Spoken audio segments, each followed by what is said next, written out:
নির্বাচনের ব্যাপারে আমি আগেও বলেছি, আবারও বলছি, এবছর ডিসেম্বর থেকে আগামী বছরের জুনের মধ্যে নির্বাচন হবে।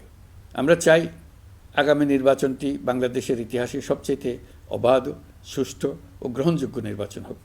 এই জন্য নির্বাচন কমিশন সব ধরনের প্রস্তুতি নিতে শুরু করেছে। রাজনৈতিক দলগুলো ব্যাপক উৎসাহ উদ্দীপনায় নির্বাচনের জন্য তৈরি হতে শুরু করবে বলে আশা করছি। আগামী সেপ্টেম্বর মাসে জাতিসংঘের সাধারণ অধিবেশনে রোহিঙ্গা সংকট নিয়ে একটি পৃথক অধিবেশন আয়োজন করার প্রস্তুতি নিচ্ছে। জাতিসংঘের রিপোর্ট পড়ে সবার গায়ের লোম দাঁড়িয়ে গেছে। কি ভয়াবহতা! কিভাবে একজন প্রধানমন্ত্রী নিজ দেশে নিরস্ত্র মানুষকে হত্যার পর লাশ লুকিয়ে ফেলার নির্দেশ দিতে পারে? ক্ষমতা আঁকড়ে রাখার জন্য তিনি পৃথিবীর সকল নিষ্ঠুরতা ছাড়িয়ে গেছেন। যারা ইতোমধ্যে হত্যাকারী হিসেবে বিশ্বের কাছে স্বীকৃত, তাদের বিচার এ দেশের মাটিতে হবেই। জাতিসংঘের মহাসচিব অ্যান্তনিও গুতেরেস কয়েকদিন আগে বাংলাদেশ সফর করেছেন। তাকে সঙ্গে নিয়ে আমি কক্সবাজারে রোহিঙ্গা ক্যাম্পগুলোতে গিয়েছি। ক্যাম্পে অবস্থানরত 1 লাখ রোহিঙ্গা শিশু, কিশোর, নারী, পুরুষ সবার সঙ্গে একসঙ্গে ইফতার করেছে। আমাদের প্রস্তাবে সম্মতি জানিয়ে আগামী সেপ্টেম্বর মাসে জাতিসংঘের সাধারণ অধিবেশনে রোহিঙ্গা সংকট নিয়ে একটি পৃথক অধিবেশন আয়োজন করার প্রস্তুতি নিচ্ছে। মালয়েশিয়া ও ফিনল্যান্ড যৌথভাবে এই সম্মেলনের আয়োজক হতে এগিয়ে এসছে। এর পাশাপাশি অস্ট্রেলিয়ার সাবেক ভারপ্রাপ্ত প্রধানমন্ত্রী জুলি বিশপকে আমি এই গুরুত্বপূর্ণ সভায় মুখ্য ভূমিকা পালনের জন্য আহ্বান জানিয়েছি। তিনি আমার প্রস্তাব গ্রহণ করেছেন।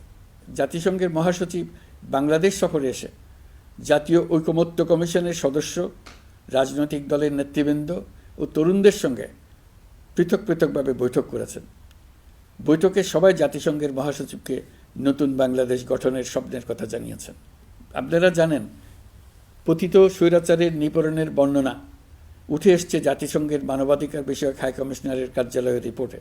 গত জুলাই-আগস্ট মাসে বাংলাদেশের ছাত্র, শ্রমিক জনতার উপর শেখ হাসিনা সরকার ও আওয়ামী লীগ যে দমন, পীড়ন ও হত্যাকাণ্ড চালিয়েছে, এর পুঙ্খানুপুঙ্খ তদন্ত করে বিস্তারিত রিপোর্ট প্রকাশ করেছে তারা।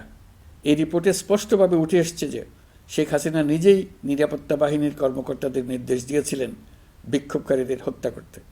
বিগত সরকার, আওয়ামী লীগ ও আওয়ামী লীগের সহযোগী গোষ্ঠী ও সংগঠন একত্রিত হয়ে পরিকল্পিতভাবেই গুরুতর মানবাধিকার লঙ্ঘনে জড়িত ছিল।